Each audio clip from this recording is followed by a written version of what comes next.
Let me tell you about someone I knew very well during my corporate finance years. He was making $380,000 a year, leased a BMW, sent his kids to private school, had a $4,200 monthly mortgage payment on a house in one of the nicer suburbs. From the outside, from every visible angle, he looked wealthy. But I knew the truth, because we talked about money the way most people don't. And the truth was that he could not come up with $5,000 without going into debt or selling something. $380,000 a year and $5,000 away from a crisis. I used to think that was an extreme case, an outlier, a cautionary tale about one person who made bad decisions. Then I read a 2025 Goldman Sachs report that found 41% of Americans earning between $300,000 and $500,000 live paycheck to paycheck, and 40% of those earning over $500,000. That's not an outlier. That's a pattern, and it has a name. It's called the high-income poverty trap. And today, I'm going to show you exactly how it works, why it catches some of the most educated and disciplined people in the country, and the specific mindset shifts that break it. When I was in corporate finance, I earned good money. Not $380,000, but good money. And for a long time, I made every mistake in this video. I assumed that earning more would solve my financial anxiety, so I worked harder to earn more. And when more came in, it went right back out. On things that felt reasonable at the time, things that felt earned, things that felt like the natural progression of a successful career. The anxiety didn't go away, it just wore different clothes. It took me years to understand that financial security has almost nothing to do with how much you make. It has everything to do with how much you keep. And keeping money requires a completely different set of decisions than earning it. That's what this video is about. Most people assume that reaching a high income, six figures, $500,000, will solve financial stress. The data says otherwise. Research from 2025 found that people earning $100,000 are actually more likely to report living paycheck to paycheck than people earning $50,000. 48% of the 100,000 and above bracket report feeling this financial strain. Read that again. The higher earners are stressed about money than the lower earners. Bank of America defines living paycheck to paycheck as spending more than 95% of your income on necessities. By that definition, 20% of households earning over $150,000 qualify. And the U.S. personal savings rate as of December 2025 stood at just 3.6%. High earners save more in absolute dollars, but their savings rates are often just as low as people earning a fraction of their income because their spending scales perfectly with their salary. More money in, more money out. Same percentage of nothing saved. I lived this. In my corporate finance years, my savings rate was embarrassing for someone who understood financial markets professionally. I knew what compound interest could do. I taught myself what index funds could do, and I still spent almost everything I made because the lifestyle I had built required almost everything I made to maintain. That's the trap. Not ignorance, not laziness. The trap is a lifestyle that grows to consume whatever income feeds it and then demands more. The high-income poverty trap runs on a very specific psychological mechanism. It's called lifestyle inflation, and it doesn't feel like a trap while it's happening. It feels like progress. Here's how it works in practice. When I got my first real salary increase in finance, a $15 lunch started feeling inadequate. Not because anything changed about the food, but because my reference point shifted. The people around me were eating $25 lunches. The restaurants near the office had a certain price range that became normal. $15 started to feel like cutting corners. Then the apartment. The one that was fine when I started, perfectly comfortable, close to work, started to feel small once my income grew. Not because it changed, because my expectations changed. An adequate apartment became something to upgrade. The upgrade became a lease in a nicer building. The nicer building became normal, and then that became something to upgrade. Each step felt reasonable in isolation. Each upgrade felt earned, but they compounded and savings remained flat. The insidious part is what happens once a luxury becomes routine. Once you've been taking $25 lunches for 2 years, going back to $15 feels like deprivation, not like a choice, like a punishment. The lifestyle calcifies, and now you don't just want these things, you need them to feel okay. In my corporate years, I reached a point where I couldn't imagine going back to how I lived when I earned half as much, even though that version of my life was genuinely fine. The lifestyle had expanded to the point where retreat felt impossible. That's by design, not a conspiracy, just psychology. The hedonic treadmill keeps moving. As you reach one financial milestone, the definition of comfortable shifts further away. The goalpost moves automatically, and you keep running. There's a specific mechanism inside the high-income poverty trap that makes it especially difficult to escape. I call it the fixed cost trap. High earners qualify for larger mortgages, so they take them. Private school tuitions, country club memberships, vacation home carrying costs. These don't feel like luxuries when you sign up for them. They feel like reasonable choices for someone at your income level. But here's what makes them different from variable expenses. They're fixed. They don't flex when you have a bad month. They don't pause when you want to redirect money somewhere else. And reversing them comes with enormous social cost. Selling the house and moving somewhere smaller feels like public failure. Moving a child from private school feels like taking something away from them, which feels like admitting you can't actually afford the life you projected. Canceling the country club membership means explaining yourself to people in your social circle. So you don't. You keep paying. And the fixed costs become an invisible cage that locks the lifestyle in place, regardless of what's happening with your income or your financial goals. During my corporate years, I made commitments that functioned exactly this way. And when I started seriously thinking about building real financial independence, the fixed costs were the first obstacle, not the income, the commitments that the income had funded. Escaping the fixed cost trap requires something most high-income earners aren't comfortable with: the willingness to make a decision that looks like regression from the outside, even when it's progress on the inside. One of the most consistent patterns I observed in my corporate finance years was how many genuinely high-income earners felt chronically behind. Not broke, not struggling in any objective sense, but perpetually behind, like they were always one promotion, one bonus, one income level away from actually feeling financially secure. I felt it too. The top 20% of earners hold 35% of US credit card debt. That number surprised me the first time I saw it, but it makes sense once you understand the psychology. Lower-income households use credit to survive, to cover a gap between income and essential expenses. High-income households use it differently. They use it to maintain a lifestyle that leaves no margin for error. The credit card covers the vacation that didn't quite fit the budget, the renovation that happened a year too early, the dinner that was more than it should have been. By Q4 of 2025, total U.S. credit card debt reached a record $1.277 trillion.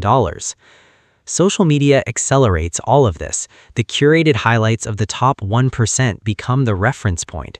People earning $200,000 compare themselves to people whose Instagrams suggest they earn $2 million. The comparison is completely distorted, but the feeling it produces is real. The anxiety is real. The spending that follows is real.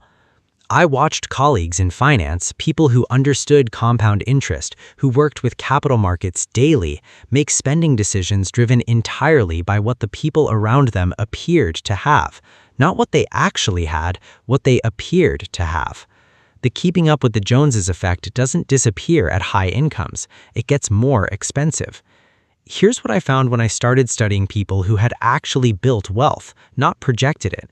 94% of millionaires live in middle-class or modest neighborhoods. Most have rarely spent more than $399 on a single item of clothing. Warren Buffett still lives in the house he purchased in 1958.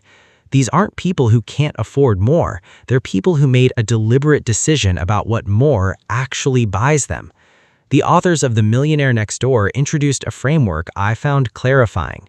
They categorized people as either prodigious accumulators of wealth, PAWs, or under-accumulators of wealth, UAWs. A janitor can be a PA. A doctor earning $700,000 can be a UAW. The difference isn't income, it's the relationship between income and net worth. Their formula for expected net worth is simple. Multiply your age by your pre-tax annual household income and divide it by 10. That gives you the number a wealth accumulator at your age and income should have. If you're significantly below it, regardless of what you earn, you're an under-accumulator. When I ran that formula on myself during my corporate years, the result was uncomfortable.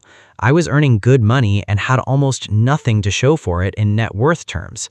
The lifestyle had consumed the difference. The people building real wealth weren't necessarily earning more than me.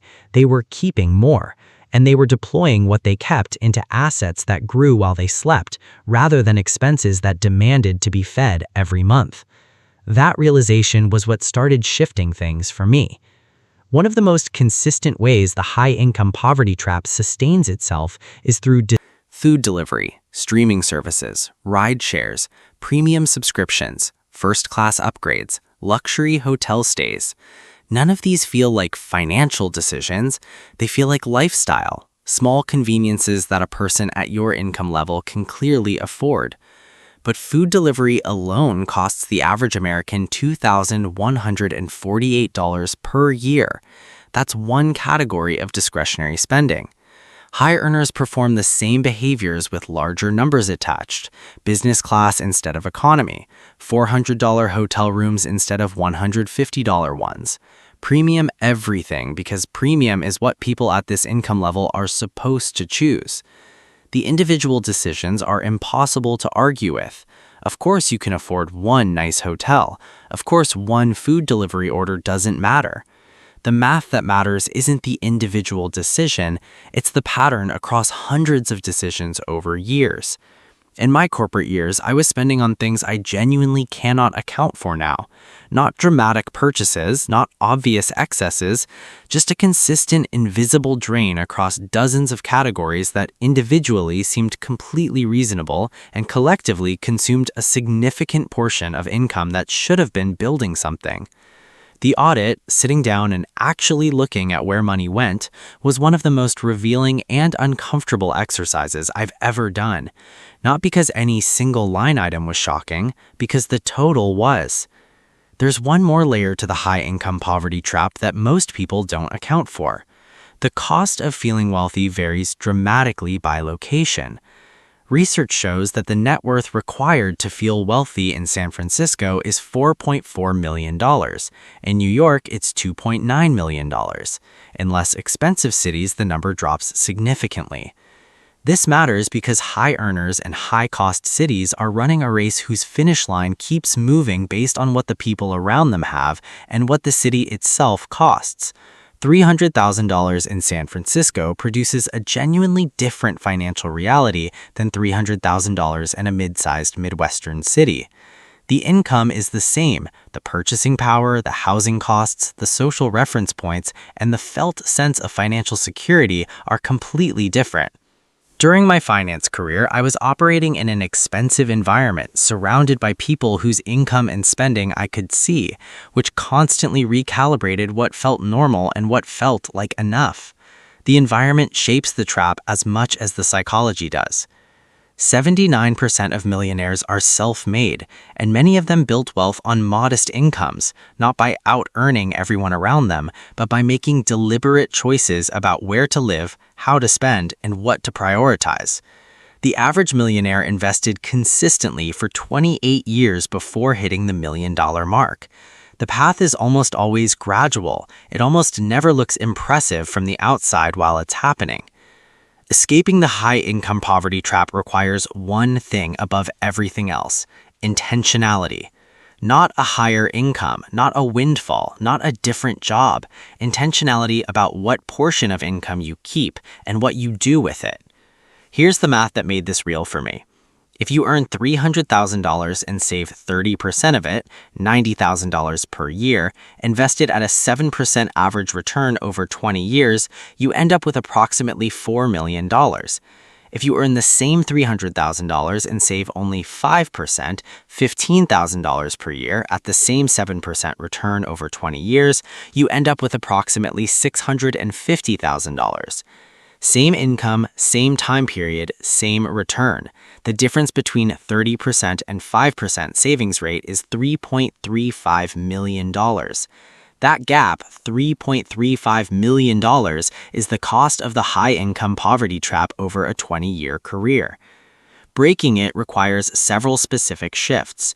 The first is auditing your spending honestly, not to judge it, but to see it clearly. Most high earners have never actually looked at where their money goes across all categories simultaneously. The audit alone changes behavior. The second is automating savings before lifestyle gets access to the money. Pay yourself first. Transfer to investment accounts on payday before any discretionary spending can happen. What the lifestyle never sees, the lifestyle never misses.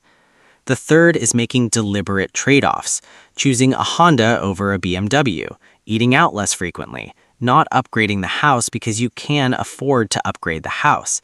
Each trade-off feels small. Compounded over years, the difference is enormous. The fourth is redefining the reference group. Stop measuring against the people around you who are projecting wealth. Start measuring against your own goals, your own net worth target, your own financial independence timeline.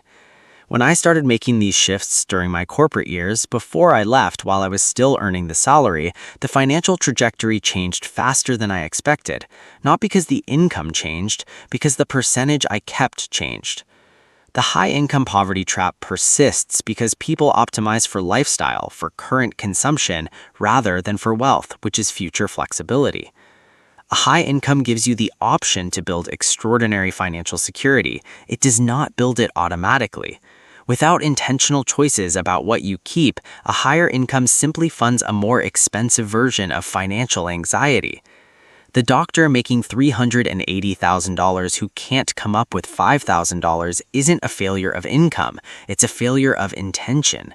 The janitor who retires with $1.2 million isn't an accident. It's decades of deliberate choices that didn't look impressive from the outside while they were happening.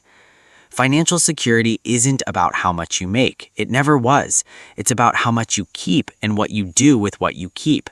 That's the only equation that matters, and it's available to you at any income level, starting with the very next financial decision you make.